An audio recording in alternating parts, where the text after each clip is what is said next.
everyone. Good evening, everyone. Thank you. I'd like to welcome everyone to the Springfield Township Board of Trustee meeting. Today is September the 10th, 2019, and it is approximately 5:30 p.m. I'd like to have a roll call. Mr. Burning, please. Yes, Mr. Honolo? Present. Ms. McFarland? Present. And Mr. Burning couldn't be here tonight. Thank you. And if we could stand for the Pledge of Allegiance, and I'd like Mike Gould to lead us in the pledge, please. I pledge allegiance to the flag of the United States of America and to the republic for which it stands, one nation, under God, indivisible, with liberty and justice for all. Thank you, Mike. That was fantastic. Okay, approval of minutes. We have minutes from our regular session on August the 13th, 2019, and regular work session August the 27th, 2019. Need a motion? So moved. Second. I wasn't here. You weren't here on that. Okay. We can table that to the next, I think, next meeting. Gwen was not here for one of those. Yeah, correct. So why don't we do that? I'll make a motion that we table approving those, the minutes for our August 13th, 2019 and the August 27th, 2019 meeting until our next township meeting. I second that motion. All those in favor? Aye. Aye. Motion carries. Okay. Next on our agenda, well, no, we have a very, very special recognition this evening. And I'm going to turn the meeting over to our fire department, our fire chief. Thank you. Thank you, Ms. McFarland. At this point, I'd like to ask Captain Kevin Richards to come to the podium, and he'll explain the award. Good evening to the board, staff members, and the residents. I run the EMS division for Chief Leiniger, and tonight is a special night. We want to recognize a young man, township resident. So without further ado, let's bring them up here. I don't want to be up here by myself. So Jonathan, Ethan, come on up here for a second. We'll get you on either side here. Come on over here. That way I'm surrounded. You guys can protect me. All right. So, on July 19th, 2019, Ethan and Jonathan were riding their bikes down the hill on Hempstead Drive. First of all, I want to give them an award. First of all, they were outside playing, number one, so need to recognize that. Jonathan, Ethan's cousin, lost control of his bicycle and ran into the side of a moving pickup truck that was clearing the intersection. Jonathan sustained a large laceration from striking the vehicle. If you look hard enough, you can still see the decoration there. Oh, my goodness, yeah. Yes. Good stories at school, right? Absolutely. Ethan immediately and calmly called 911. We can't get adults to do that. Ethan then handed his phone to a resident who was better able to give the location of the call. Ethan then proceeded to take a rag that was given to him and applied direct pressure to Jonathan's bleeding laceration. Ethan was able to control the bleeding until our life squad arrived. Ethan credits his ability to step into action by taking a Stop the Bleed class in November of 2018. If you're not familiar with the Stop the Bleed class, all of my EMS instructors teach that class. We have been doing it for civic groups, schools, and so forth. It's a very good class started by some shock trauma docs up in Connecticut over all of the mass shootings and everything else. So it's a wonderful class.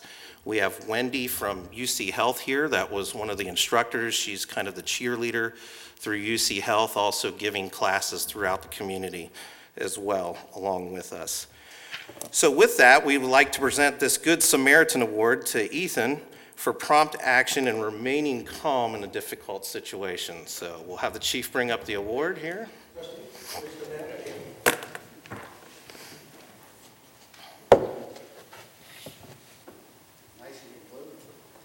Yes, just go right on up there.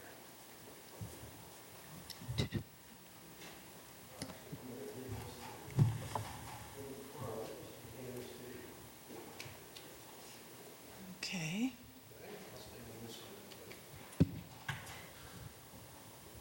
I just want to also say, I think we have perhaps our future paramedic EMT on board. You know, I think that it's always recruiting. So proud of you. So the Good Samaritan Award states the Springfield Township recognizes Ethan Weimer, presented this 10th day of September in the year 2019. The Good Samaritan Award recognizes individuals who demonstrate your great concern for others through exceptional and above and beyond the call of duty, I put that in myself, services for bravery. So congratulations, congratulations.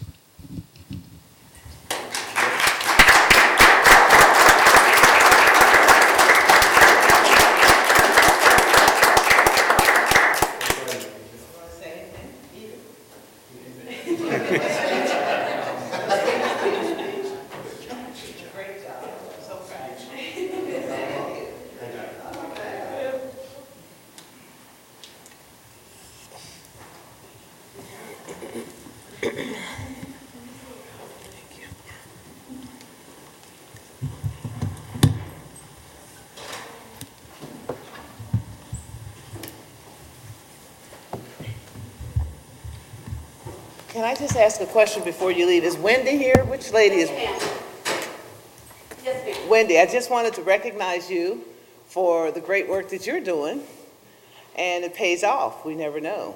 It's our first one, and we're very excited. Our board actually hasn't come in yet, but our staff of lead from UC Health, surgeons, trauma surgeons, we are very thankful that we do this, and we have the perfect person that shows that it does work. Thank you.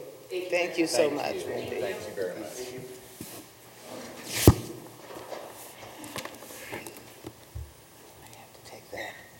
I may have to take that class. I thought I knew how to stop bleeding. He can do that. He did an exceptional job. Exactly. Next on our agenda is our fiscal officer's financial report. Mr. Burney. Yes, Ms. McFarland, for the month ending August 31st, 2019, the township expenditures were $1,788,138.44, and the receipts were $6,432,706.87. The ending cash balance of $22,695,917.13 includes obligations for expenditures, payroll, regular operating costs, ongoing capital improvement projects, and investments. What I request is a motion to approve the receipts, warrants, payroll expenditures, update, and current revenue and reports for the period ending August 31st, 2019. Do I have a motion? So moved. I second it. All those in favor? Aye. Great, and I just want everyone to know that financial reports are available for viewing during regular business hours at the administration offices or anytime on our website.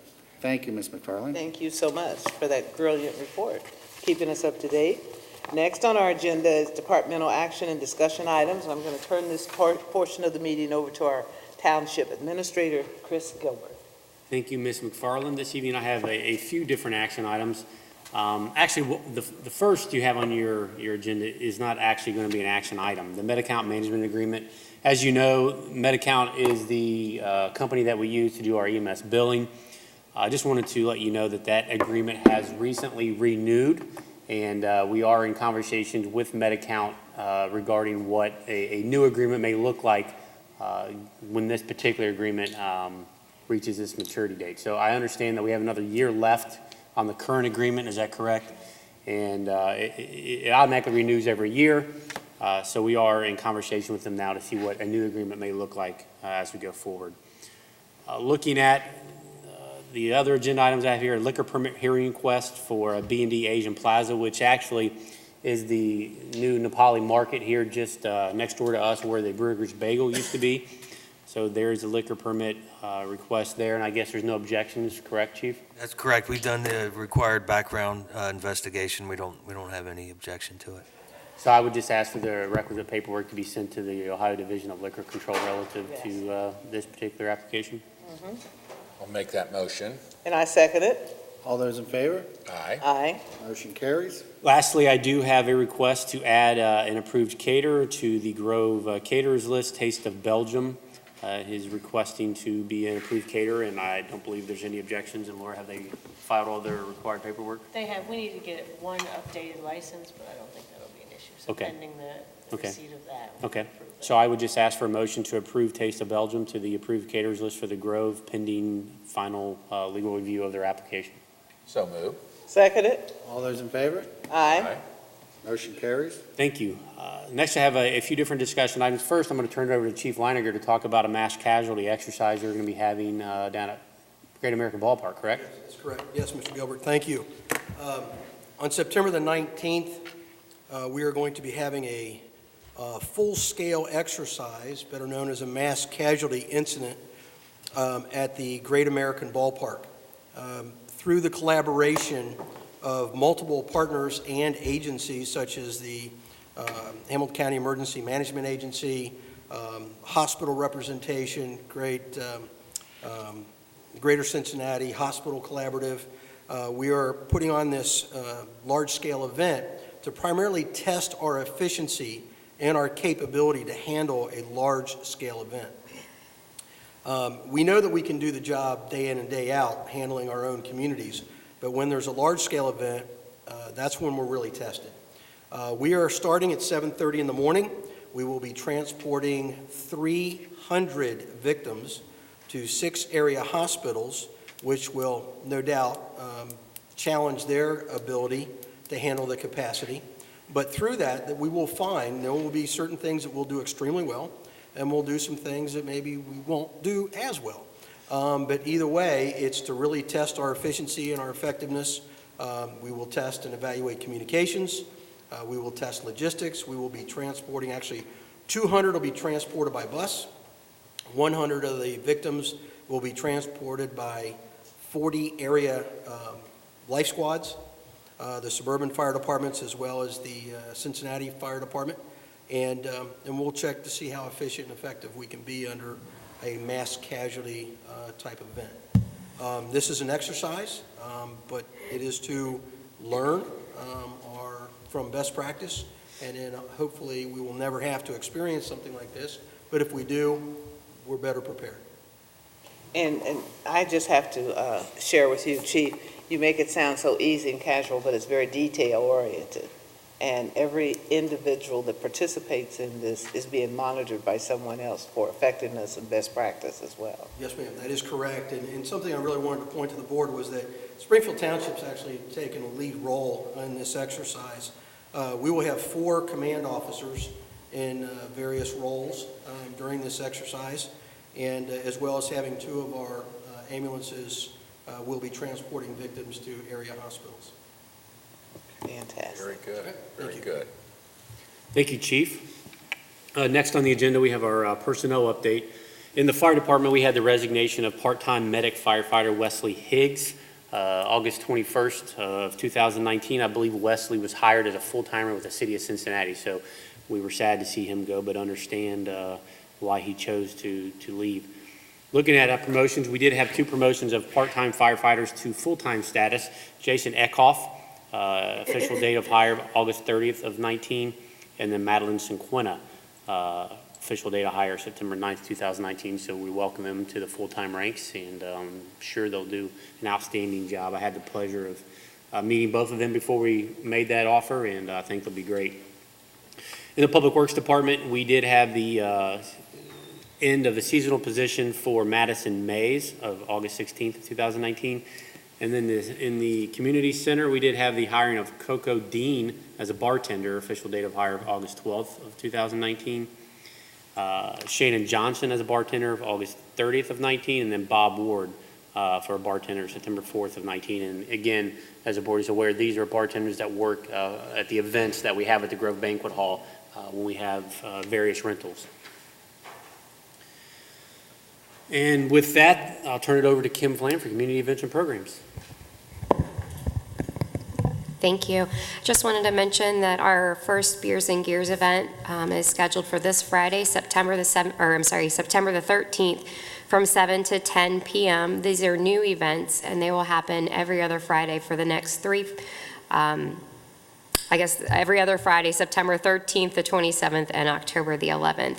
Each one features a different acoustic performance, the Mad Tree beer truck, and a food truck. And we have a new area that has been created by our Public Works Department that creates this beautiful beer garden area, and will also be an asset for weddings back at the Grove. So we invite the community to come out for those free events. Thank you, Kim. Thank you. And then lastly, the board has copies of the departmental activity reports. And I guess as part of that, I'm going to ask Mike Gould to talk about various road rehabilitation projects that we will be applying for through the State Capital Improvement Program, which are the 6 resolutions that you see on the agenda. And I know Gwen and you and I had a conversation before the meeting that they're all worded pretty much exactly the same except for a few words. So I want the audience to know we're not nuts. We didn't just reprint the same resolution 6 times. They're actually different resolutions representing each actual project that we're going to be applying for through this very competitive state grant process. Mike? Thank you, Chris. As Chris alluded to, Mr. Gilbert alluded to, we're going to be submitting 6 applications to the State Capital Improvement Program. In the following neighborhoods, there'll be streets we're hoping to have rehabilitated. These neighborhoods are Wildbrook Acres, Burlington Meadows, Hollydale, Kemper Mill, Brentwood, and Lexington Heights. The State Capital Improvement Program is administered by the Ohio Public Works Commission. Our district here encompasses all the communities within Hamilton County. In essence, that means that every single road in Hamilton County, which we all travel every single day, is eligible for state capital improvement funding. Annually, there's about $11 to $12 million available in grant funding, so it makes it a very competitive process.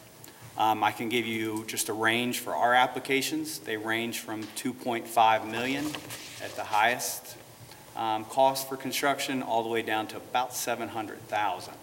So that 11 to 12 million doesn't go very far when you're spreading it out amongst all the roads in Hamilton County. I will say many people ask, well, what about my street? Why didn't you apply for grant funding for my street?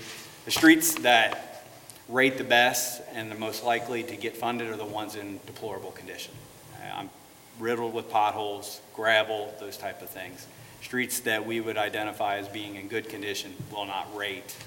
And when you're talking about an application that takes anywhere from about 20 to 30 hours for staff to put together, you want to make sure that the ones that you're selecting are the ones that have the best chances of getting funded. So applications are due next Friday, so it's a little crazy. I've got some newer employees down at my office, or my place, and they walked in my office and it looks like I'm doing tax returns 10 times over. But it's going well. So we'll know probably towards the end of this year, beginning of next year, how well we did.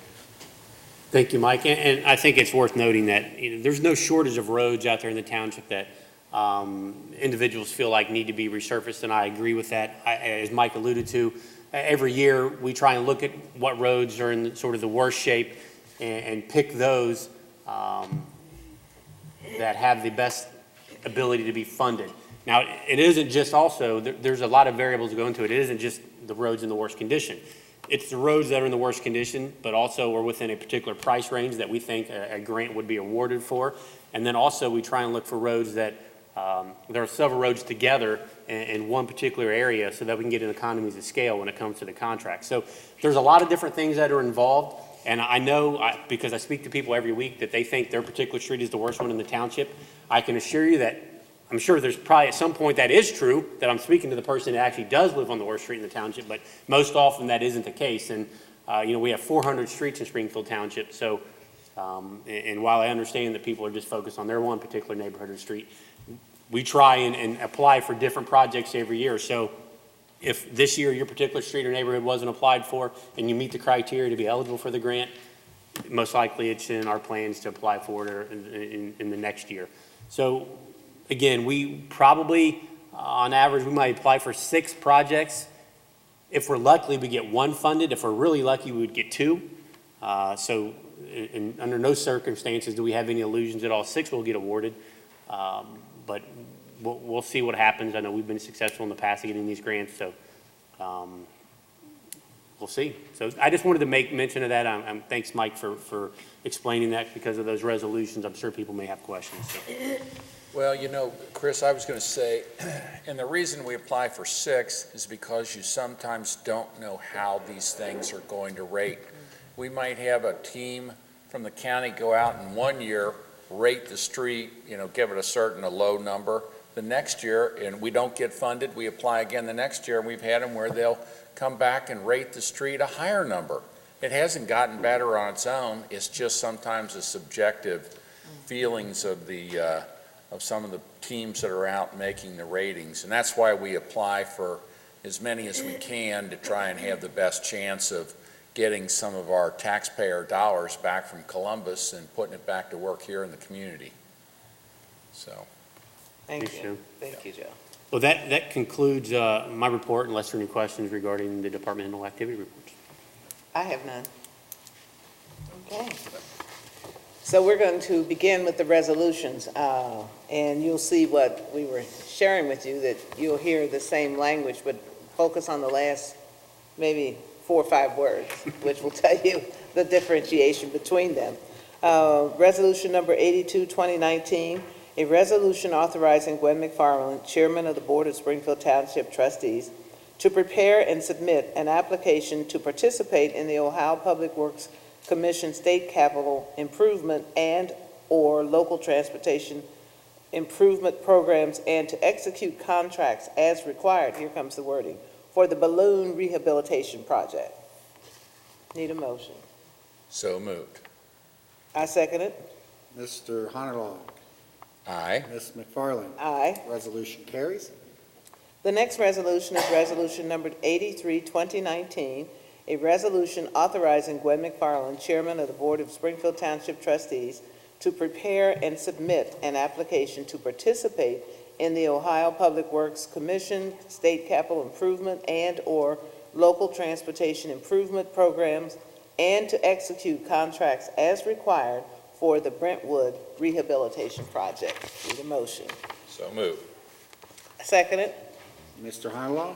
Aye. Ms. McFarland. Aye. Resolution carries. Resolution number 84, 2019, a resolution authorizing Gwen McFarland, Chairman of the Board of Springfield Township Trustees, to prepare and submit an application to participate in the Ohio Public Works Commission State Capital Improvement and/or local transportation improvement programs and to execute contracts as required for the Burlington Metals Rehabilitation Project. Need a motion? So moved. Second it. Mr. Honeylaw. Aye. Ms. McFarland. Aye. Resolution carries.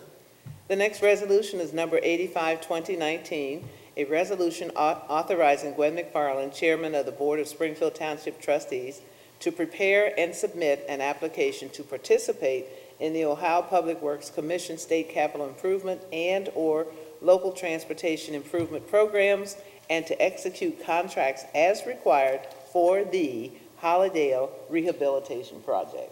Need a motion? So moved. Second it. Mr. Honeylaw. Aye. Ms. McFarland. Aye. Resolution carries. The next resolution is number 86, 2019, a resolution authorizing Gwen McFarland, Chairman of the Board of Springfield Township Trustees, to prepare and submit an application to participate in the Ohio Public Works Commission State Capital Improvement and/or local transportation improvement programs and to execute contracts as required for the Kemper Mills Rehabilitation Project. Need a motion? So moved. Second it. Mr. Honeylaw. Aye. Ms. McFarland. Aye. Resolution carries. The next resolution is 87, 2019, a resolution authorizing Gwen McFarland, Chairman of the Board of Springfield Township Trustees, to prepare and submit an application to participate in the Ohio Public Works Commission State Capital Improvement and/or local transportation improvement programs and to execute contracts as required for the Wild Brook Acres Rehabilitation Project. Need a motion? So moved. Second it. Mr. Honeylaw. Aye. Ms. McFarland? Aye. Resolution carries. Ooh, we got through those. That was tough, Gwen. You did a good job.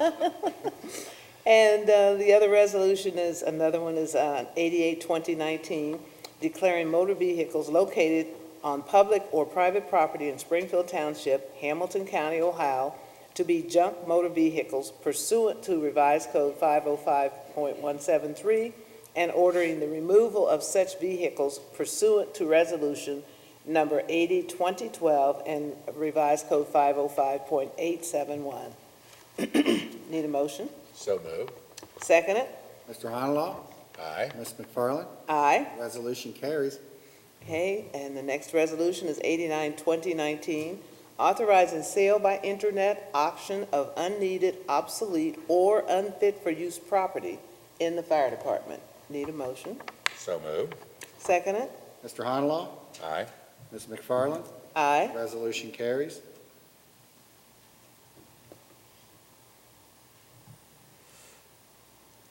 This one looks, it's a duplication, I think. It is, except they're two different resolutions, different equipment that were Okay. obsolete. Okay. Resolution number 90-2019, authorizing sale by internet auction of unneeded, obsolete, or unfit for use property in the fire department. Need a motion? So moved. Second it? Mr. Honalaw? Aye. Ms. McFarland? Aye. Resolution carries. Resolution number 91-2019, resolution appointing Springfield Township trustee Joe Honderlaw to the Council on Aging of Southwestern Ohio Advisory Council. Need a motion? So moved. Second it? Mr. Honalaw? Aye. Ms. McFarland? Aye. Resolution carries. The last resolution is number 92-2019, declaring nuisances pursuant to Ohio Revised Code Section 505.87 at various listed properties within Springfield Township, and authorizing statutory actions necessary to abate the nuisances. Need a motion? So moved. Second it? Mr. Honalaw? Aye. Ms. McFarland? Aye. Resolution carries. Ooh, we got through those. You That was nailed work. it, too. Any old business? I have none this evening. I have none. Any new business? No, not. I have none as well. And this, now we come to the part in our meeting where we have the opportunity for citizens' participation. And one of the things that, one of the guidelines basically is that we have the individual, if you have anything you'd like to share with us as your trustees, to step to the podium and give your name and your address and share with us what your either concerns or good things to say about the great work we're doing in the township. And also asking when that individual comes to the podium that the audience does not discuss anything or talk, so that we can hear what he or she is sharing with us. And it looks like we have our first person, Mr. Rivers. How you doing? Joe Hi. Rivers, 2068 Blue Hill Drive. What else I need to tell you? Oh, I'm Shag. I'm president of Shag. Have you guys met Christy Davis? Yes. Oh, yeah, okay, then I actually sit in tonight. And what I got to say, I had to write it down because, just bear with me, it's a lot I want to talk about. It's frustrating. It's disappointing. I don't mean to offend no one in here. So I'm gonna read this, what I prepared, okay? Take about 5 minutes of your time. That's fine. Okay, so I'm gonna start off with, I have to say that I just cannot remember, wait a minute, I'm sorry. I'd like to say good evening to everybody. I would like to read my comments to everyone, because what I have to say, I just cannot remember everything. I have to say, so if you can give me about 5 minutes to read what I have to say to you. First of all, I've been a resident of Springfield Township for 39 years, and when I moved out here, Seven Hills was a quiet and well-kept place to live. I raised my entire family out here. But here lately, Seven Hills now is the dirtiest, filthiest place I ever seen or lived. The area is nothing but a garbage dump, blighted houses, trash everywhere. People drive by speeding up and down the streets, people cursing all the time, people fighting all the time, Dogs, cats, wildlife running around everywhere. Restaurant garbage everywhere. Wendy's, McDonald's, Rowley's, Hooks Fish and Chips, Frisch's, Dairy Farmer, and Sunoco.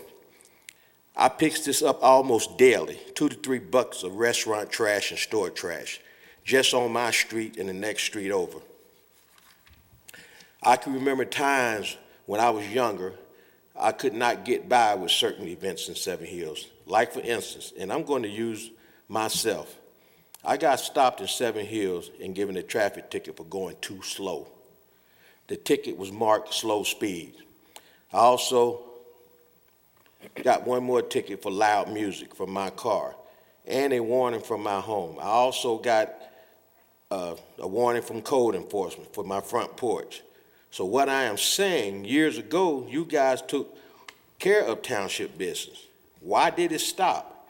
I really hate to think back then the demographics was different and different kinds of people lived out here. Now, and I believe you guys do not care. I tried talking to residents here about the conditions out here, yet to be cursed out. I tried talking to a landlord out here, which caused us to argue back and forth. He told me it's his property and he would do what he wants to do, and the hell with you. So as I'm going to say, I am no longer going to address no more people out here in Seven Hills again. I am not going to lose my life or take somebody else's life over this disgusting neighborhood. I need you guys on this panel to come on and do your job. I have called and complained to our police, code enforcement, township engineer, etc. I tell you, if SHAG was not doing the part that they do, I wonder what this place would look like.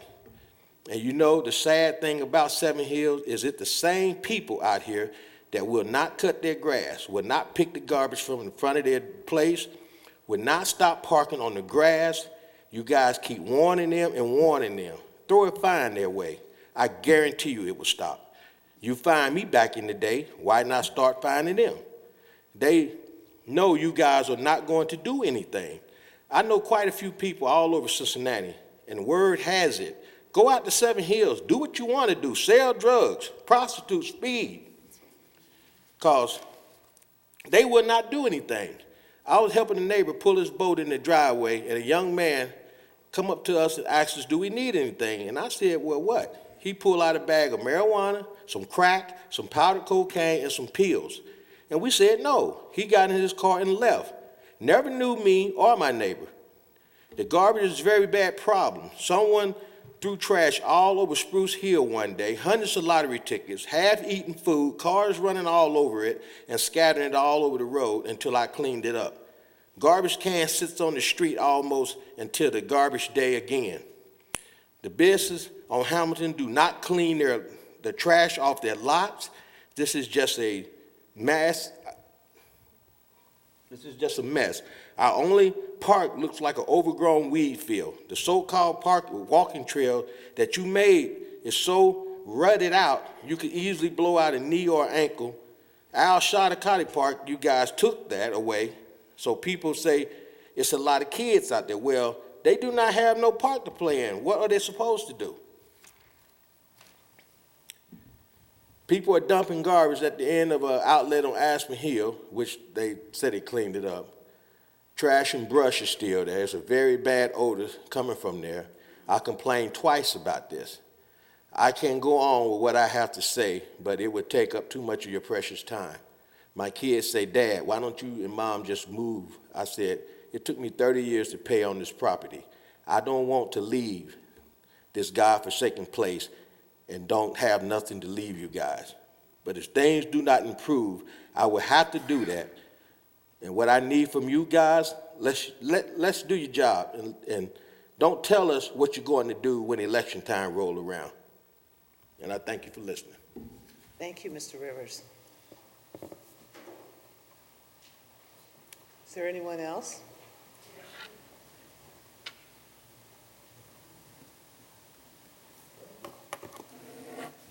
Hello, everyone. Hello. My name is May Rivers. I am Joe Rivers' wife. First of all, as I look upon you all, yes, I am very, very disappointed. This does not have to be the way it is. My husband should not have to go in the neighborhoods being cursed at, yelled at, you name it, that he has faced, only because you all have not put anything in place for us to stop. First of all, Seven Hills has been opened up to voucher, whatever you want to call it. This should have never been that you all have allowed so many people to come in our neighborhood with vouchers. I've got in touch with Metropolitan Houses, and I've talked to them concerning the voucher program. A lot of their houses, their gutters are falling off. Mold is coming up on the houses. You name it, it is there. Township, what are you doing about it? No one should have to deal with this. You know, you all are allowing us now to go outside the box, look like, and get help. And if we have to do it, then we will. You know, you sit here like my husband said, and you may say, well, why don't you move? Then I say to you all, if this was in your neighborhood, it wouldn't have to be 10, 5, 8, 90. One person come in your neighborhood with the situation that we're explaining now. You all wouldn't wait on no resolution to get it solved, but I guarantee you it'd be taken care of. So what I'm standing here to tell you all, do your work. Do your work. Don't tell us something that you're going to do and don't do it. Speak it and so do it. Thank you. Thank you. Is there anyone else? Yes, ma'am. Good evening, everybody. Good evening. My name is Bernice Crawford, and I live at 1844 Windmill Way, and I've been there about maybe 27 to 28 years. When I purchased my home, I moved there. It was a lovely environment. I didn't hardly see any flowers. I had flowers all over my yard. People began to plant flowers. On yesterday, my daughter and I canvassed Seven Hill area, and we took pictures of it. You would be surprised at the garbage that's in the bags, tied up, thrown on the ground, in front of the house, on side of the house, running out the garbage cans, lids open, okay? This is unfair to us. We are homeowners. I feel that Section 8, the landlords should be held accountable for their tenants' actions. One day, I can't remember the day, but I was sitting in my family room and we saw the landlord pull up across the street. So why would he be going to that lady's house if she's not at home? All of a sudden, he had all these bushes on his truck. He's beginning to take them off the truck and lay them on the ground.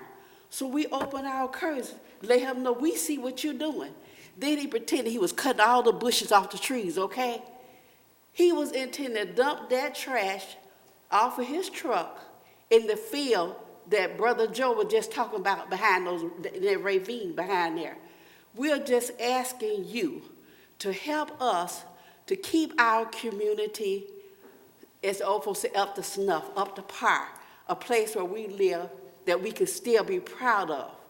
Kids selling drugs, women coming in, moving in, Section 8, with their boyfriends, selling drugs, and we're tired of it. That's not fair to us. You know, we have visitors coming in our environment, in our neighborhood. We want to show off where we live. It looks nice like their neighborhood. My daughter asked a man yesterday to come to the meeting today. Oh, me and my wife have doctor's appointments. We get in the car to come here now. He's out there mowing the lawn. I said, he got to be kidding. This is where we live. It's okay for your house to be real cute and real pretty, but what about the rest of the neighborhood? That's not fair for a couple of people in the neighborhood to keep trying to clean up this filth behind the other people. We need either you're going to do right in our community or you need to move out. These landlords in Section 8 need to be responsible and held accountable for their people. They need a new contract. Maybe this committee can help them with a contract to show them what we're going to put up with and what we're not going to tolerate with. And this is what I leave to you all. When voting time comes, you expect us to come out and vote, which we do.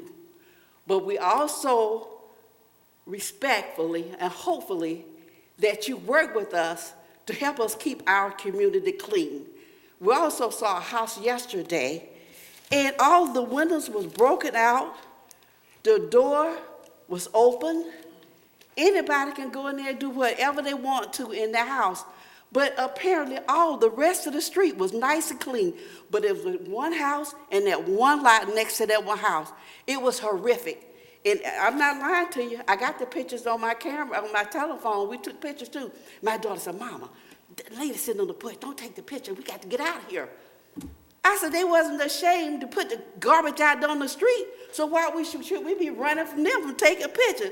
She said, girl, you don't want them to be doing something to us. I wasn't worried about that because this is where we live.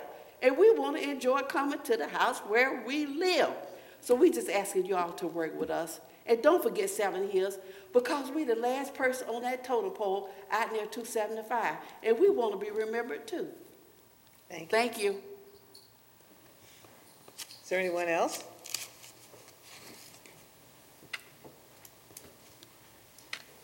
Good evening. Good My evening. name is Talaine Crawford. I live at 1844 Windmill Way. The situation that I want to have addressed today is I sit in my window a lot of times. I see a lot of crime, a lot of things happen. And this one particular incident where I was getting ready to go to church one day, and this guy, he sells drugs, and his dog had gotten out. The dog had me pent in between two neighbors' cars. So I called the police later on that day. Once I got the dog away from me, I called the police. The police came, went straight to the person's house that I called on. And the officer told him that the lady at 1844 was the one that called you, that called on us. Another time I called, and I asked him, I said, would you please not? She said, well, your name is showing up on the caller ID. Do you want to be identified? I said, no. I saw a person selling some drugs. It was a large amount of drugs, like 3 or 4 times that day. I wanted to make sure of what I was actually seeing before I reported it. I called Springfield Township. They goes to the guy's house. Your neighbor down the street was the one that called. Then the police left that person's residence and came straight to my house. That was so obvious. The next day I go outside, the guy's girlfriend confronted me. And this was really, really bad. So now everybody on my street is seeing this. If you call the police and you want to report anything, they're going to come straight to your house first.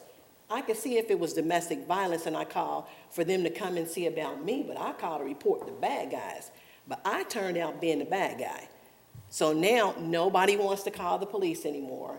They won't call and report the crime that's going on because the police will come straight to you. They'll go back to that person and say, hey, your neighbor at blah, blah, blah was the one that called and reported you. And I just don't think that is something that should happen. And it's scary because like now I see things going on, I won't call. I won't say anything. I wait until we have our meetings, the end of the month, and we go and we sit and talk about it. But it's just us sitting and talking about it is not going to get any issues resolved. Wherever you have Section 8 certification, there comes the men. They're not the kids' fathers. These are just boyfriends that's coming in, they're selling drugs. I had a neighbor that lived next door to me, and she's deceased now. Somebody came in, they kicked her back door off the hinges, stole her safe, walked right out of there. And the next day she said, I just want to die. And a few weeks later, she died. This lady died knowing that, hey, if I call the police, they're going to come and get me. She was driving down 7 Hills Drive one day. Somebody threw a brick through her window, whole side of her face just bloody. Because the police tell when somebody calls. They tell the person who called on them. That should never be. So now you got people that's just not going to call the police and report anything anymore.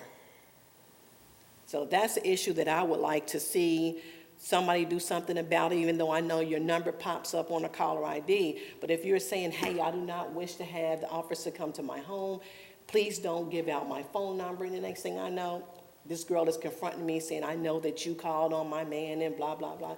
That was a big confrontation. And that just should never have happened. So that's all I wanted to say. Thank you, Ms. Crawford. Thank you. Anyone else?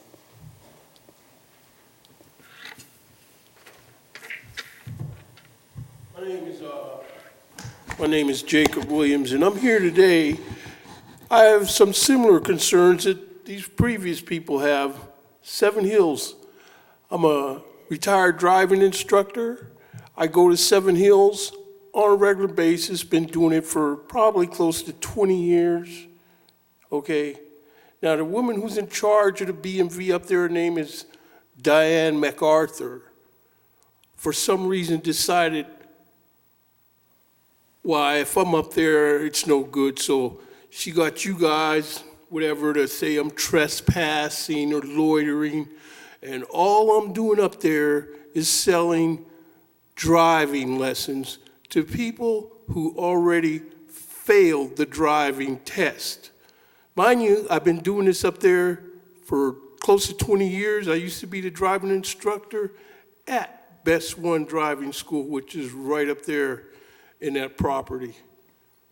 I've had your police force in my face numerous times over at least 3-year period. You know, I got a bullet in my back, I got shot in armed robbery, and 10, so the state says you gotta retire from being a driving instructor. But just because I got this bullet in my back doesn't mean that I forgot how to teach people how to drive. And I don't charge everybody. The thing is, I go up there and do it for absolutely free much of the time. I'm friends with all the examiners who are males. You know, we talk about football, the game, and stuff like that. Now, you want to talk about some busted out windows up there in Seven Hills? The car wash. Remember the old car wash? Years ago, when I first started working at Best One Driving School, I used to wash the cars there. But now, they got tumbleweeds rolling through the place. For how long? 5 years? Broken windows, that little apartment over above the car wash, those windows got broken out a couple weeks ago, and they're still shattered. I call it ghetto rhinestone. They're just laying pieces shattered all over the ground there. Now, these police you got, they can come up to me and tell me whoever this Diane MacArthur is don't want me there, but whoever owns that property of that car wash, and you guys know who it is, because I don't, but whoever owns that property isn't doing nothing to do anything about blight up there. Broken windows, busted out doors, and these doors, I was a kid once, when you had something like that, where you could just go up there, I wonder how many people got conceived up there by now, okay? So I'm gonna let you guys slide for now, but I'll be back. Okay, is there anyone else? Well, I would like to say something, and Mr. Rivers is aware that in all the years that I've been here as trustee, and we have worked very diligently with the Seven Hills neighborhood. We have had our service department, our police department, our all of our departments, fire departments, everyone providing assistance and support and aids and putting together activities that would make your Seven Hills community and our community in Springfield Township a beacon of light and one to be proud of. The concerns that you have raised, we have addressed all of your concerns. We continue to do that, and it would take us the rest of this evening to lay out everything that we have done to help sustain Seven Hills, as well as to make it a community that you're proud to live in.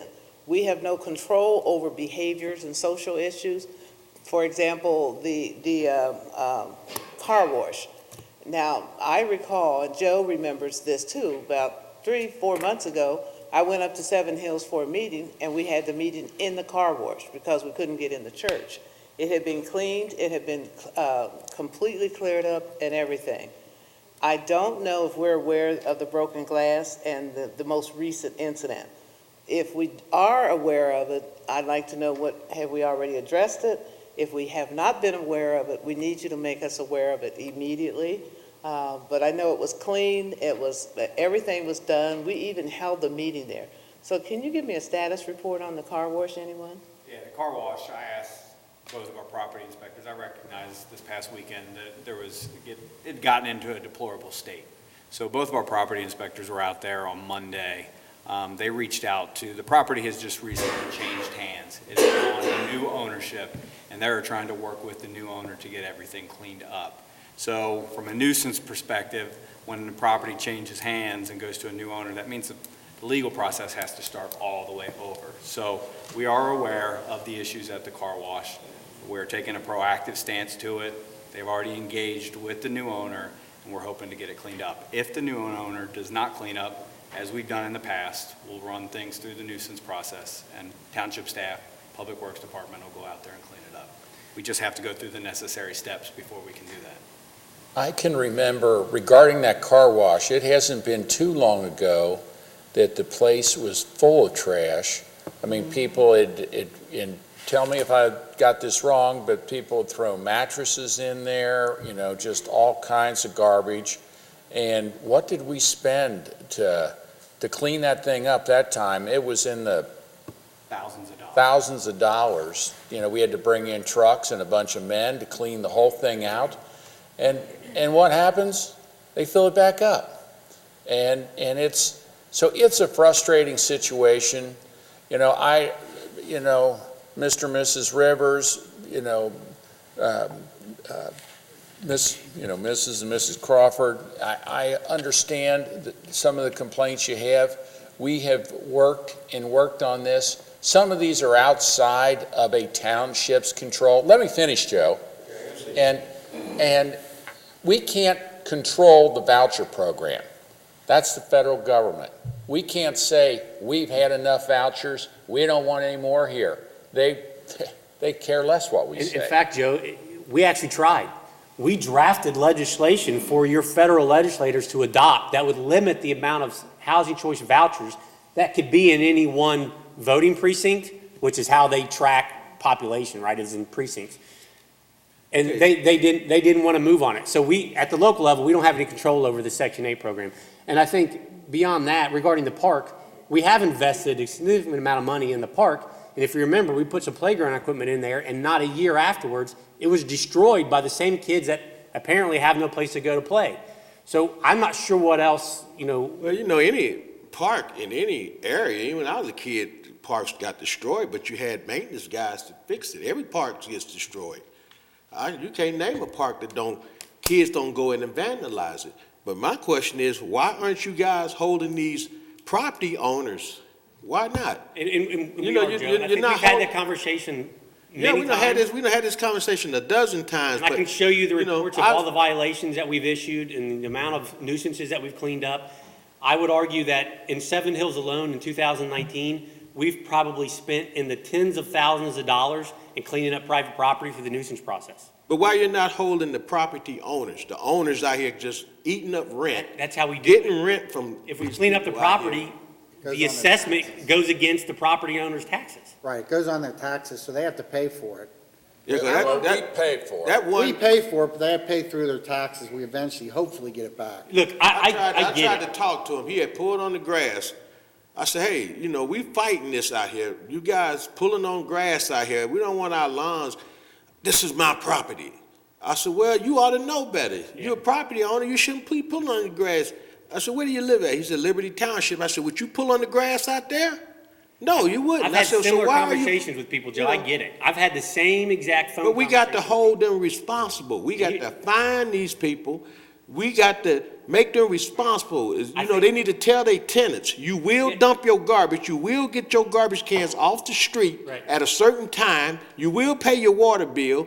You will cut your grass. Here's where I think the confusion lies. That's not lies, happening. Here's the issue.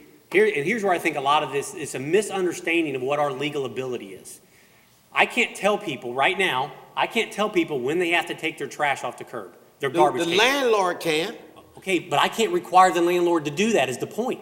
And here's the other point. Well, who can? Well, here's the issue. CMHA. That's who they're getting their rent from. Right. And if they came out there and they looked at these properties and said, this is trashing Springfield Township, we're cutting off that landlord's rent, then something would happen. But they're not doing that. And I know there was a time, Chief, where we worked with them, or we still do, Every day. But every day? Well, maybe that's what I need to do, is start getting a hold of metropolitan housing, and we start. They're the ones. I'd be happy to do it with you. Here's the other issue, is that regarding pulling on and our law director here will attest to this, we are as frustrated as you are regarding how these processes work. For example, if someone parks in their yard, which that's something you and I have talked about, that people pull up in their yard. We send an inspector out and say, hey, you have to move your vehicle off the yard. You can't have it there. They move it. They put it back again. Each time they do that is a new violation. I have to open a new case every time they move the vehicle. I can't change that. That's how the Ohio law works. So these processes that you're frustrated with aren't laws that we've adopted and that we're just blindly ignoring or not enforcing. These are hoops that we have to jump through because state or federal law mandates it. I didn't make these crazy laws up, Joe. Look, if I was king, you wouldn't have these issues. But unfortunately, these trustees and I have had these work sessions where we talk about this ad nauseum. They're just as frustrated as anybody, and believe me, they come to me. When they talk to you, they come to me and say, Chris, why aren't we dealing with this? And I have to explain, this is what the process is, this is what the law is. They know that now. Unfortunately, I don't think the public, for a lot of reasons, aren't as intimate and familiar with the laws as we are. You shouldn't be. That's what we're here for. But I think the confusion lies is that you're frustrated with us because you think we're not doing anything. I'm telling you we are. The frustration really is with the process that we have to follow and the limitations legally that we have to deal with the concerns that you have. For example, trash. I could go out there every single morning and pick up trash on Hamilton Avenue and in those parking lots of those businesses. Guess what? The next day, it's going to look like we were never there again. You're right. You can't control people's behavior, but I think if the landlord said, hey, any garbage in front of your door, you need to pick it up, that would cut the problem down tremendously. Mr. Rivers, what I would like to suggest, the same passion that you have shared with us and our community in Seven Hills over the years, take that passion to the CMA meetings, okay? Let them know that you have spoken with us on numerous occasions. We have responded to every concern that you have shared with us. But there are some issues, as Chris has indicated, that are beyond our capability to deal with. We do not screen those individuals that are coming out there to get vouchers. We do not screen, we don't make house calls to see if they got an old man in there with with the kids. We're not supposed to do that. So when you see those types of things that are very frustrating, all of you go to a CMA meeting. You know when the meetings are. If you don't, we will give you the times, the dates, and everything. Go in there with force, just as you have done with us. Over the years, we have addressed everything that you've brought. We even have assigned special staff just to cover Seven Hills. But the issues regarding Section 8 and vouchers and woman moving in and her old man comes in afterwards and comes in and out and sells drugs, if that woman is the head of that household and the only one that's supposed to be in there with children, then you report that's not happening. And let CMA deal with that, okay? We have no control over that. Would CMA hold the property owners liable or hold them responsible for the way their tenants does? And concerns, they will. Yeah. They will. They'll cut them off is what they do. Well, that's what they're, They won't let them be in the program anymore, so they can't have any more Section 8. But again, that would be up to them. We don't have any control over them. As much as we would like to, we don't. Mike, I got a question, just on the car wash. If there's a complaint and we got, how long does the process take where we can actually go clean it up? 3 to 6 weeks. 3 to 6 weeks. That's the law, depending Well, on what when about it the goes to the businesses? court. What can we do to make them clean? It's just the Arab business. I ain't gonna say it's the B&B, because that guy be out there every day with a truck, cleaning the lot, sweeping it good. It's the businesses that's owned by the Arabs or the foreign guys. They don't clean up. They don't pick trash up. The guy with the custom motor shop, he got junk vehicles that we got to drive down Seven Hills and look over there and see all this, when all he got to do is put a privacy fence up with a gate so we cannot see that stuff when we go into our neighborhood. I hate coming in Seven Hills sometimes. It's stressful. It's just disgusting neighborhood I ever seen. I done lived in some pretty bad places, and this Seven Hills is the most disgusting place I ever lived in. It's just disgusting. You know, you go in there and you see chicken bones all in the highway and lottery tickets and liquor bottles. I have praise all over. Sometimes I be want to take this trash when I pick it up and go on their lot and just dump it on their lot. Say, this is your stuff. Stop putting it in my neighborhood. I'm tired of looking at it. I'm tired of picking it up. I have praise. You know, I don't know what to do. But who do you think's putting it there? Huh? Who do you think's putting it there? We don't know. They said they got cameras up there. I called Lieutenant Niehaus to see can we access the camera and see who dumped all that trash on there. You should have seen it, man. It was like 1,000 lottery tickets that they just threw up in the air. Then it was uneaten restaurant food all in the road, half-eaten hamburgers, chicken bones, you name it, was right in the road. Go up and down Cross County Highway and look. It's right there on Spruce Hill, right there by Spruce Hills and Blue Hills. 2 cameras right there on the apartments. Trash is an issue everywhere. I mean, we work with various agencies to clean up Cross County Highway and the median. We're aware trash is a problem everywhere. And I understand it, but I've never seen that in nobody's neighborhood but this one. But I've seen trash. But let's think about why. You think it's because you think it's because the township is going to all these neighborhoods and cleaning them up? I don't know, but we got raw garbage in our neighborhood. You know that's not true. He knows it's not true. He's just very passionate. There's not trash there because the people that live in those particular neighborhoods aren't doing that. We're not doing anything special from a township perspective to clean up those neighborhoods, and we're ignoring Seven Hills. I assure you, as sure as I sit here, that is not happening. It's just because, for whatever reason, people in those areas aren't littering. But I think the bottom line is, as I shared with you, Joe, today, because you and I have had numerous conversations, and the thing that, like I've always said, behaviors we cannot control unless they're doing something crazy and illegal, and then we can. And then we have to be careful, make sure we're staying legal, because the next thing you know, we'll be charged with harassment and et cetera. But if a person is creating a crime, then they have to pay the price. When our police have made numerous arrests, they have done everything they can, and as long as I've been your trustee, I've seen that happen, because Seven Hills was one of my top priorities to make sure that we provided good care, good, safe neighborhoods for everybody that lived there. Some of the things we have no control over, which is what Chris just said.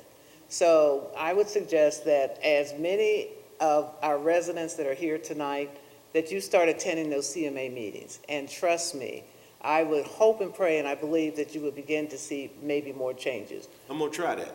I would suggest you do that. I'll get back with you and see how that work out. But Joe, and as I sit here, I'm thinking about different ideas to help some of these issues. I do have one.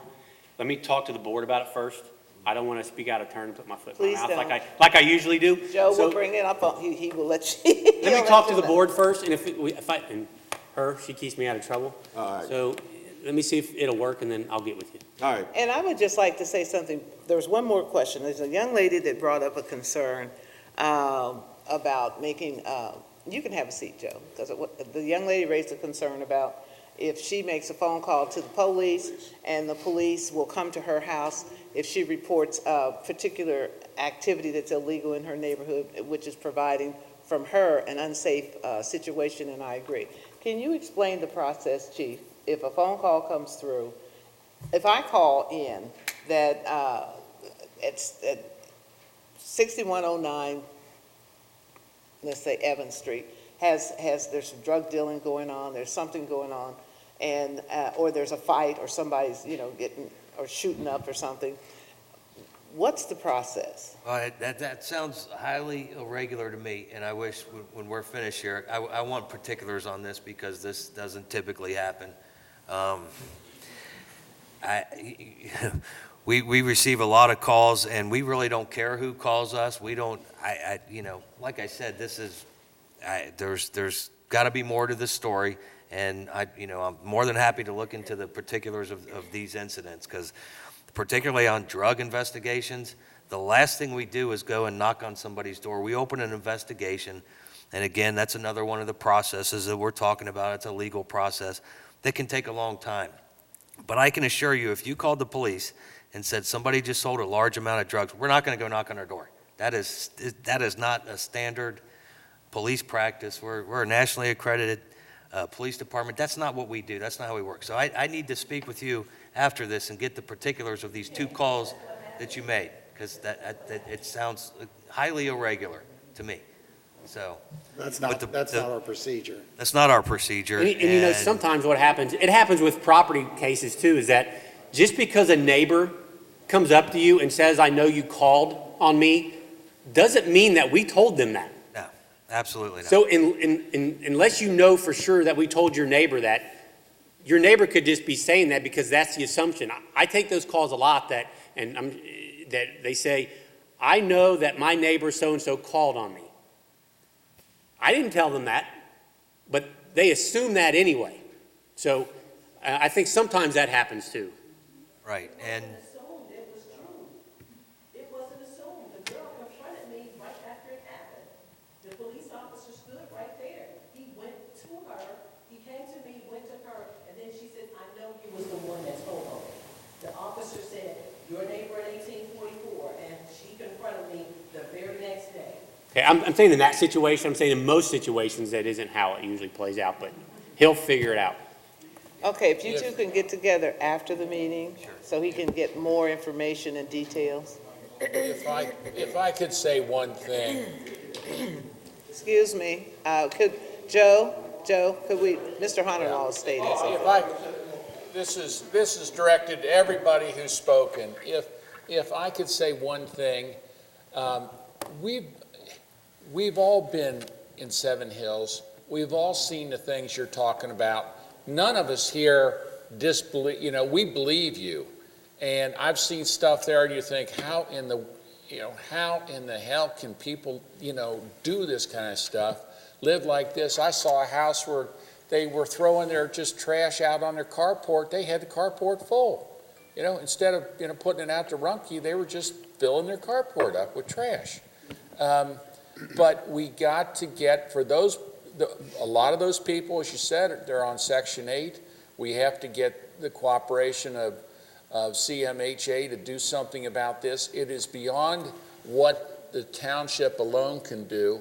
I will tell you that and all these people over here, our police, our fire, the service department, they're all going to tell you that as a neighborhood, Seven Hills probably uses more services. There's more calls for service than there are in many of our other areas. And we come, and we try and do what we can do, but, some of it we're not, some of it's societal, we're not going to be able to change. But I do think we will work with you. We'll do anything we can with CMHA to try and get people out. I know our policy was always, if there's a drug bust, if they're on voucher program, they're not supposed, if they're doing drugs, committing crimes, then that disqualifies them from the program, right, Chief? Well, somewhat. So, I thought that's the way they used to do it. It is. And we actually give all of our records on a monthly basis to CMHA so that they can run that against their system to see who's voucher recipients.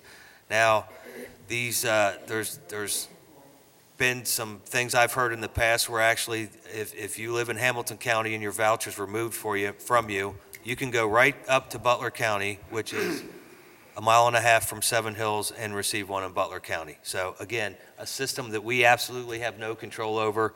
We don't agree with it. We don't like it. So it's just kind of displacing one problem to another issue. But, the vouchers are portable. They can go and, you can get one in the next county up or another state, even if it's taken from you in Hamilton County. Thank you, Chief. Yes, sir. My name is Keith Wilcox. Hello, I live Mr. at Wilcox. 10921 Tangleberry Court. You are the government of Springfield Township. Why do you tell us to go to CMA? Why don't you go? We have. Go again. But we have not, but you have more power from the residents who can tell their story. We've been in touch, we put regulations together, we put restrictions that they have to follow through, but it's up to the people as well to help support us. We've done it, and I'm just asking for you all to attend the meetings and to have the same passion. We've done that, sir. Sir, that's what we've done. But Mr. Wilcox, here's the difference. If we go there and say, we have this entire neighborhood that's upset about it, they don't care what we say. They have to see you for it to have a force, an effect. You can say that all day long, that it's our job, and you're right, it is. And we've done it. But you, the people, going there shows more force than us as staff people going to their meetings. They don't care what we say. That's just the reality of it.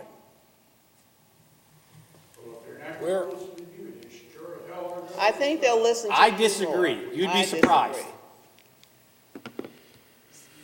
So what I would like to say as we are closing the meeting is, Joe and the residents in Seven Hills, you know what we've done. We've responded. We've done a lot to help improve Seven Hills. We will continue to do that in spite of, okay? But you, Joe, I just want to say another thing too, is that there's some good things that's happening in Seven Hills, and it's not all gloom and doom. I know right now it feels that way, but we have been working with you at all the different staff levels throughout the years. And I can say that very honestly because it's the truth, it's the facts. So if you guys can, as a group, attend a CMHA meeting, express your concerns, let them know you've come to us and we referred you back there because we've met with them before.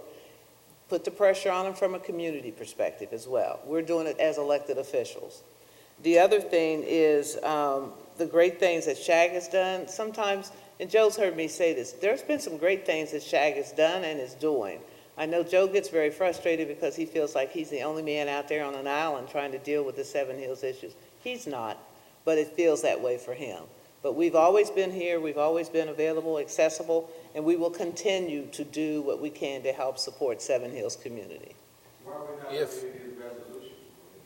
Please? You mean tonight? Any resolutions that have come to any resolutions, we've had meetings all summer, all year. Seven Hills has been on those in our meetings. It's tonight, we don't have it. Well, But that doesn't mean they've never been on properties, there. there may be some nuisance properties that are on there that would be part of a resolution. Well, but we've actually, over the years, have identified it by address. Right. So that's what I think Joe's asking.